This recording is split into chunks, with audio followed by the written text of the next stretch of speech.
Hi friends and family, అందరికీ సంకష్టహర చతుర్థి శుభాకాంక్షలు. ప్రతి నెల పౌర్ణమి తర్వాత వచ్చే చతుర్థి నాడు మనము సంకష్టహర చతుర్థి వ్రతం చేసుకుంటాము. ఆ గణపతి ఆశీస్సులు మీ అందరిపైన మాపైన ఉండాలని మనస్ఫూర్తిగా కోరుకుంటున్నాను. ముందుగా ఉదయం నిద్రలేచి స్నానం చేసిన తర్వాత ముడుపు కట్టుకొని 21 ప్రదక్షిణలు చేసుకొని ఆ ముడుపు దేవుని దగ్గర ఉంచుకోవాలి. ముడుపు వీడియో కావాలంటే మన షార్ట్ వీడియోలో ఉంది, మీకు ఇంట్రెస్ట్ ఉంటే చూడండి. ఈవినింగ్ స్నానం చేసిన తర్వాత ఒక పీఠం ఏర్పాటు చేసుకొని దాని మీద అష్టదళ పద్మం ముగ్గు వేసుకొని పసుపు కుంకుమ ఒక తెల్లని క్లాత్ పరుచుకొని 3 పిరికిళ్ళ బియ్యం వేసుకొని దానిపైన గణపతి ఫోటోను ఉంచాలి. దీపం వెలిగించుకొని ఆచమనం చేయాలి. ఓం కేశవాయ నమః, ఓం నారాయణాయ నమః, ఓం మాధవాయ నమః. మగవారైతే నమః బదులు స్వాహ చెప్పుకోండి. గణపతి శ్లోకము: శుక్లాంబరధరం విష్ణుం శశివర్ణం చతుర్భుజం ప్రసన్నవదనం ధ్యాయే సర్వ విఘ్నోపశాంతయే.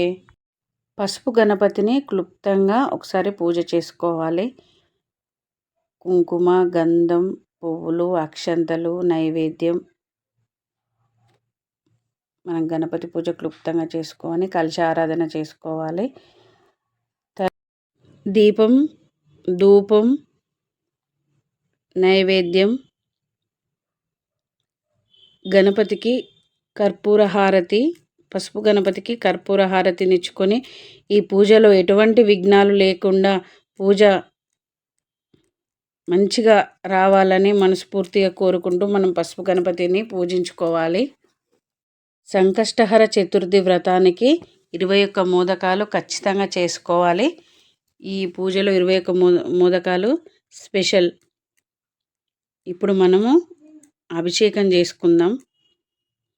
ఇంట్లో అభిషేకం చేస్తుంటే చూడడానికి చాలా హ్యాపీగా ఉంటుంది ఫ్రెండ్స్.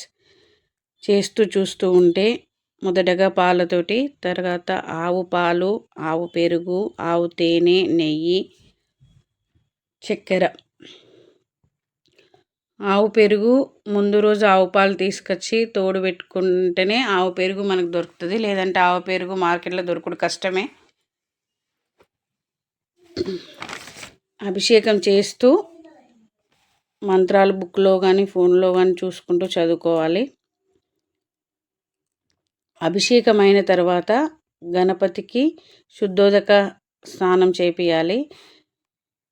తర్వాత నీట్గా తుడిచి గణపతి విగ్రహాన్ని ఏర్పాటు చేసుకొని గణపతి విగ్రహానికి మళ్ళీ పూజ చేసుకోవాలి. మనం పసుపు కుంకుమ గంధం అన్ని అలంకరించుకొని పువ్వులు అక్షంతలు అలంకరించుకొని పూజ స్టార్ట్ చేయాలి. గణపతికి ఇప్పుడు అంగ పూజ చేయాలంటే పాదాల నుంచి ఒక్కొక్క అంగానికి పూజ చేస్తూ ఉండాలి, పువ్వులతో కానీ అక్షంతలతో కానీ.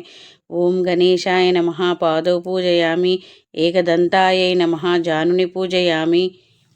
ఇట్లా అవి చదువుకుంటూ పూజ చేయాలి. తర్వాత 21 రకాల పూలతో మనము ఏకవింశతి పుష్ప పూజ చేసుకోవాలి. కానీ 21 రకాలు దొరకడంటే కష్టం కాబట్టి ఏదైనా ఒక రకం పుష్పాన్ని తీసుకొని 21 పువ్వులు తీసుకొని దాంతో చేసుకోవాలి. అది ఫోన్లో పీడిఎఫ్ అన్నా కానీ బుక్కులనన్నా చూసి చదువుకుంటా చేసుకోవాలి. దాని తర్వాత ఏకవింశతి పత్రి పూజ చేసుకోవాలంటే మనం వినాయక చవితి అప్పుడు అన్ని పత్రులు పెడతాం కదా గణేశునికి. ఇప్పుడు అవన్నీ అవైలబుల్ ఉండేవి కాబట్టి నేనైతే కొంచెం గరిక దొరికితే అది తీసుకొచ్చుకున్నా. ఆ గరికతోటే ఒక 11 కట్టలు కట్టుకొని లాస్ట్లో దాంతో ఇప్పుడేమో ఏకవింశతి పత్ర పూజ చేసుకున్న. అన్ని రకాల పత్రాల పేరు చెప్పుకొని ఆ పత్రిని ఆ గణేశుని దగ్గర ఉంచాలి.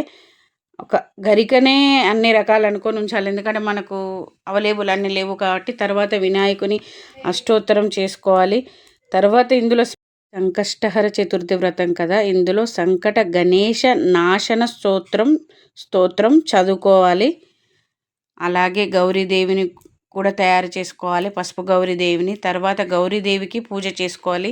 క్లుప్తంగా అక్షంతలు, పసుపు, కుంకుమ, గంధం అన్నీ వేస్తూ గౌరీదేవికి తాంబూలము అవన్నీ సమర్పించి